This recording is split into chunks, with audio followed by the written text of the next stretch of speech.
Okay, so in this video, I wanted to make some changes. I think the thing that I have set up now is making it really complicated for me. So the one thing that I want to change, I'll just play it to show. So let's just say the enemy sees me and then doesn't see me anymore. Then he does this thing where he looks around for 6 seconds and then resumes his patrol. So what I'm going to do is I'm going to change that because it looks very unnatural. If, I guess in the real world, if the enemy sees sees the player or sees like whatever, like an intruder, then he shouldn't go back to patrolling. He should constantly be on alert. So that's what I'm going to change. So I'm going to hop back into my script. Move all these out of the way.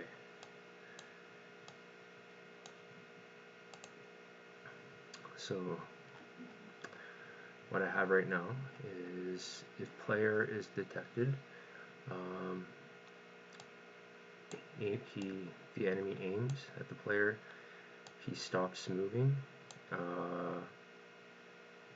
he's constantly rotating, transform.lookat, this spline animator is paused,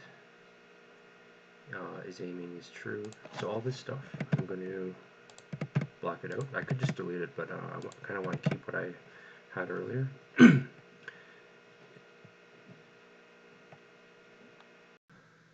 When player detected as false, he can continue to patrol. So spline animator is set to play. Walk speed is 0.5, aiming. But I'm going to stop all this stuff.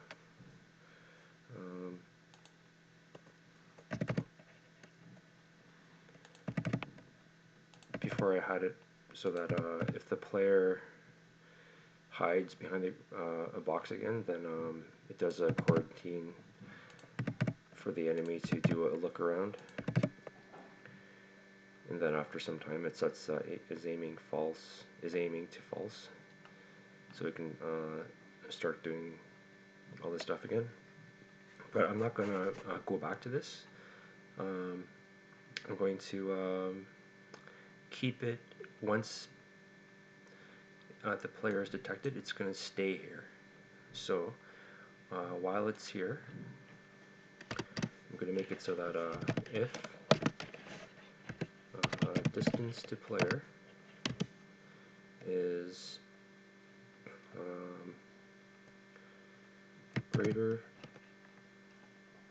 or equal to 25,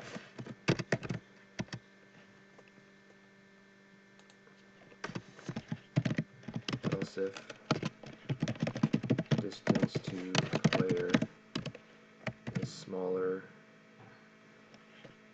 than 25 and distance to player is greater or equal to 15. And I'll do one last one.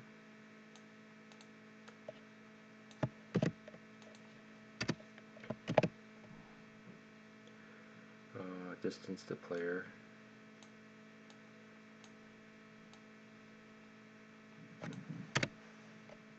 smaller than 15. So for smaller than 15, I'm going to make it so that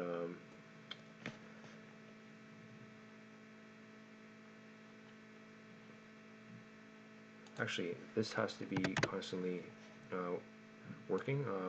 He needs to constantly be looking at the player. The thing that's changing is the velocity.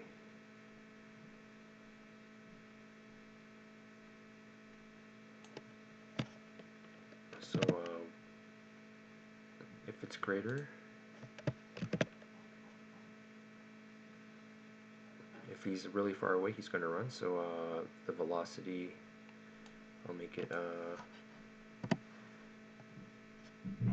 transform.forward times 8. If he's between 25 and 15, then he's going to walk, so I'll make it like 5. And I'm not sure if that's too fast, but if he's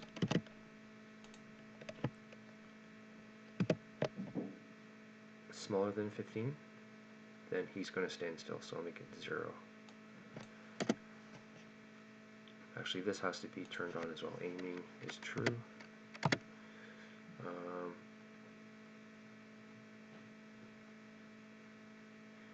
Aiming is true.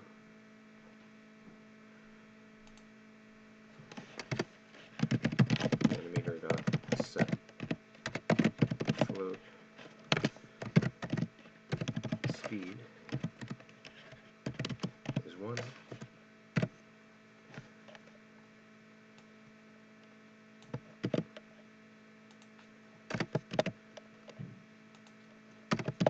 If he's walking, it's going to be 0.5, and if he's standing still, it's playing the idle animation at 0.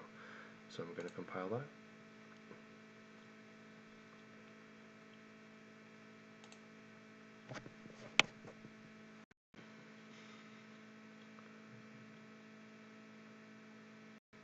Okay, so I'm going to hit play.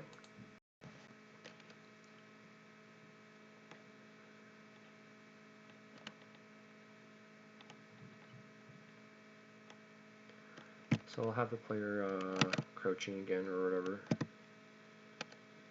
and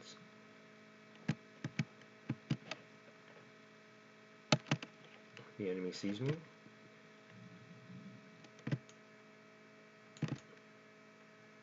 Then he walks towards me. Actually, that's a little bit too fast because I want the player to run or to move a little bit faster than the enemy. So I'm going to go back here. I'll change this to 3 for the walk and 7 for the, 6 for the run.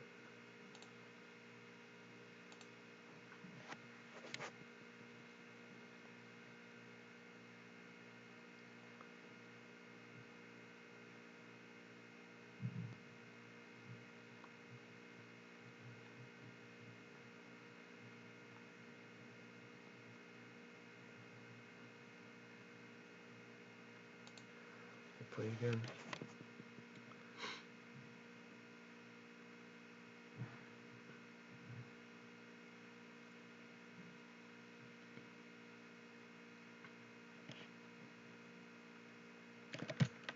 This time I'll go behind the wall.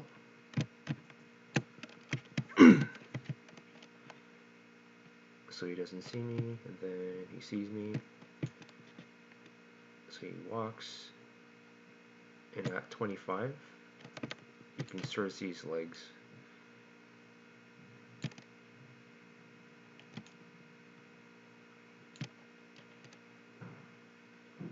Oh, the patrol. I'll play that again. I think he was patrolling still, which I don't want.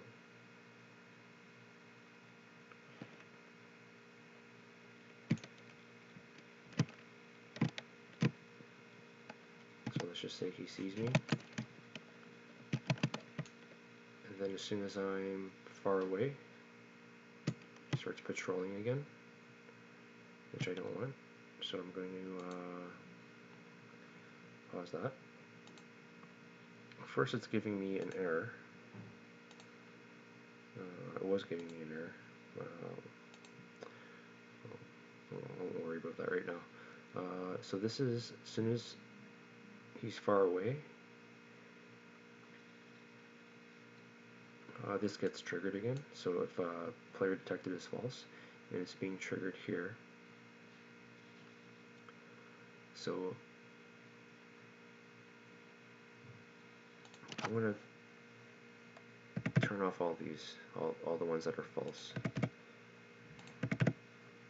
So once it's true, it stays true.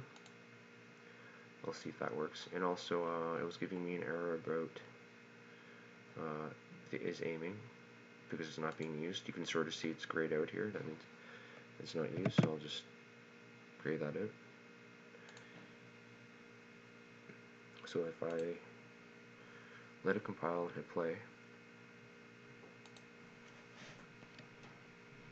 Oh, what's going on here?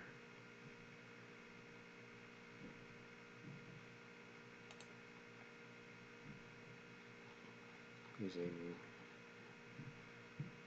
Ah, okay, I can.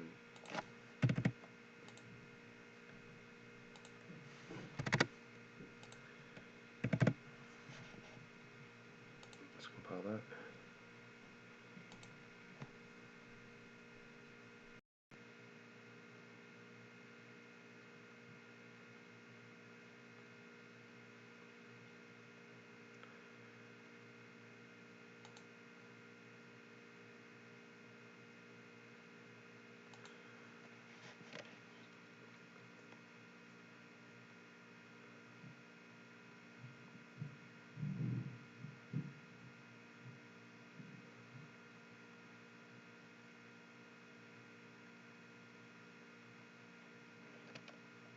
Okay.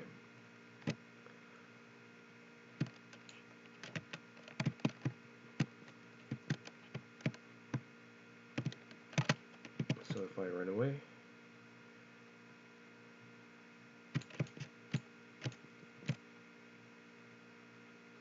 he keeps patrolling. I don't know why.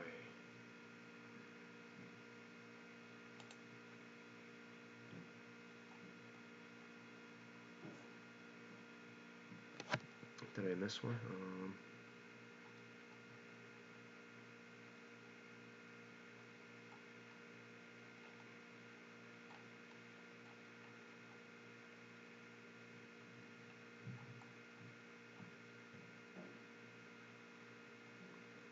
Almost. Whoops. Originally I had if distance to player is greater than 20, then I can do all this. I can do all the raycast detecting to see if, but if I want to get rid of that, if player, whoops, if distance to player was greater than 20, player was detected to false. So I'm just going to get rid of this because I'm not going to use this distance to player anymore because I'm using distance to player down here for these three conditions. So now it should work. I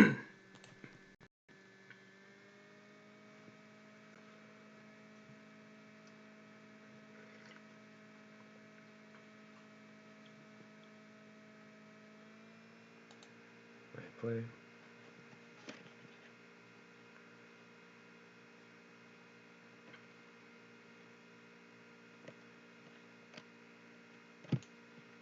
So I'll go and get his attention early from up here. So he sees me. And when I get far away,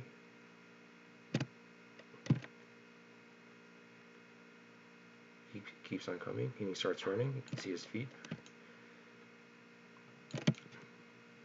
So, this is exactly what I want. He'll never ever go back to patrolling. But the only problem is, the only problem now is if I play it again.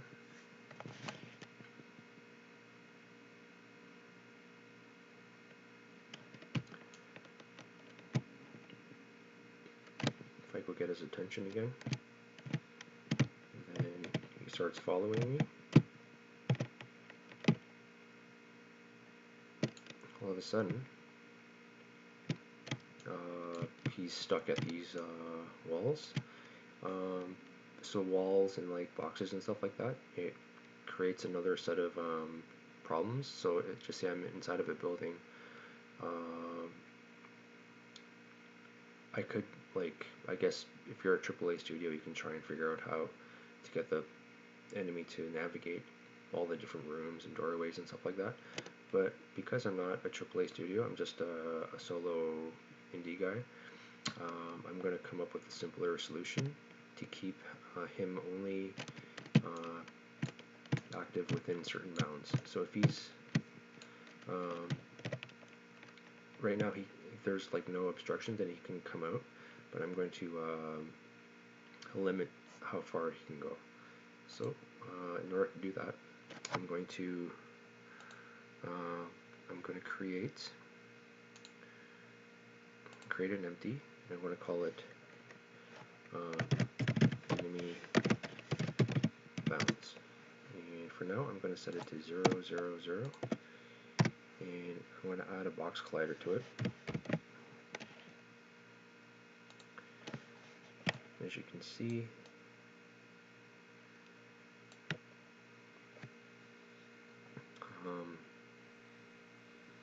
creates a little box here. So what I want to do is I want to create it, make it a trigger, because if I don't, it's going to act like an invisible object that you can't walk through. This I want it to be a trigger, so that it's a thing that any object can go through. So first of all, before I do anything, I'm going to make this a prefab. I'm going to open up the prefab, and I'm going to create a script.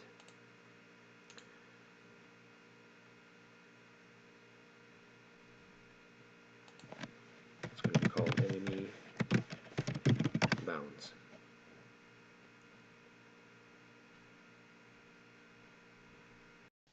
Okay, I'm going to open that up. I'm just going to hop back in here, and I'm going to drag and drop it onto the enemy bounds. And in here, I'm going to create, let me get my notes first. So first, I need to go into my enemy prefabs, and I need to create a tag. So I'm going to press plus, and I'll call it enemy. I'm going to go back.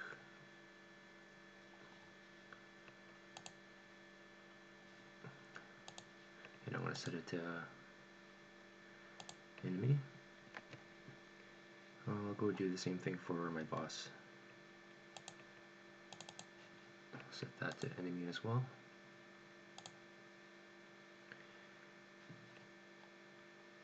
I'm going to go back to my enemy bounds.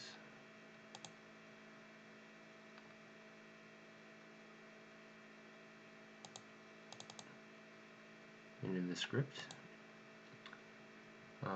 actually I'll start off by going to the enemy script, and I want to create two voids, so public void in bounds, and another one called public void out of bounds.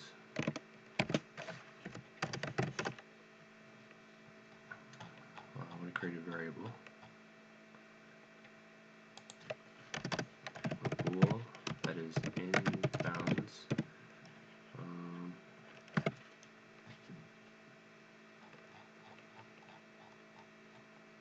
And if this void is triggered, then in bounds equals true. If this is triggered, then in bounds equals false. Before I make these lowercase.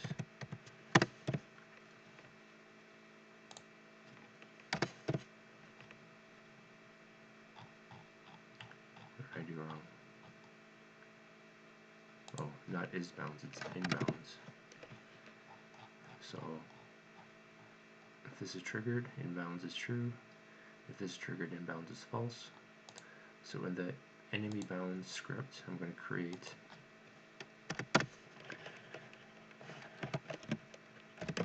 it on trigger enter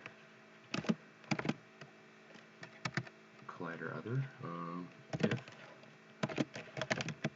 other dot game object tag equals enemy,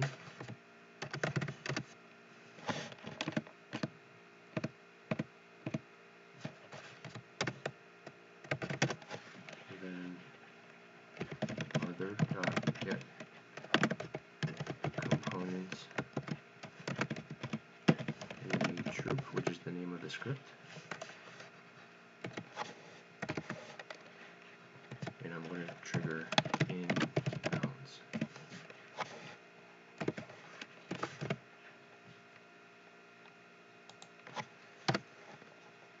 So if the player enters this box, if he enters the box, then it's going to trigger this here. His inbounds is going to be set to true. If the player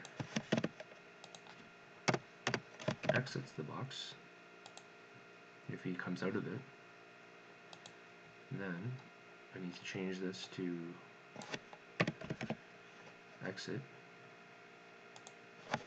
and I'm going to change this to out of bounds, which is the second one. Inbounds is set to false. So I'm going to go and compile that. So with these two, I'm going to say, when I go back here, where I have the three conditions, if distance to players greater than 25, then he runs. If he's between 25 and 15, he walks. If he's smaller than 15, he stands still and just aims. This only happens if inbounds equals true,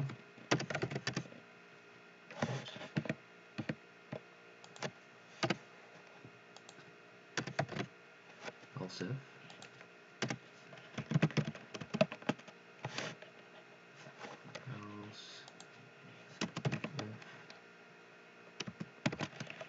inbounds equals false.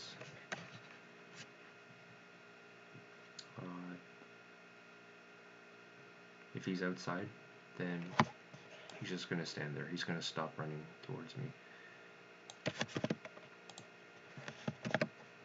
So I'll just make it so that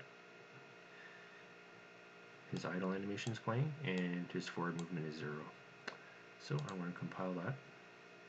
I want to hop back into the editor.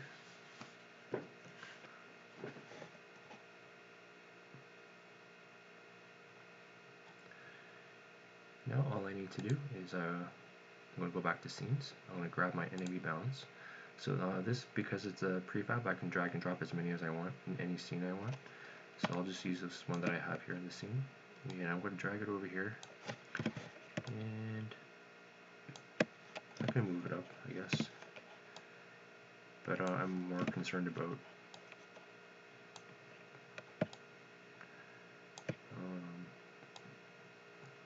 the X and Z.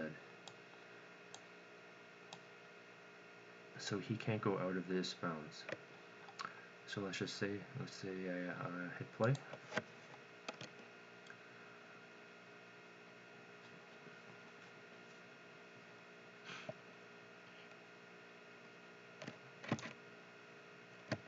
So you start patrolling, and then he sees me. Oh, he's already out of bounds there. Actually, I'll make this a little bit bigger.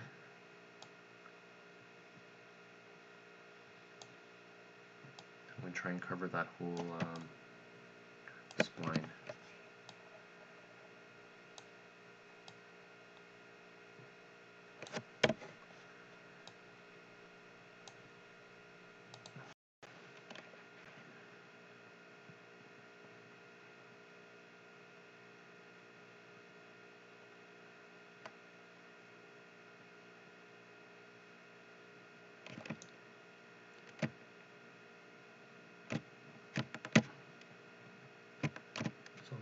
attention.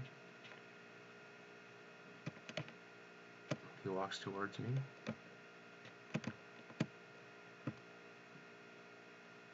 Then he stops because he's not in bounds anymore.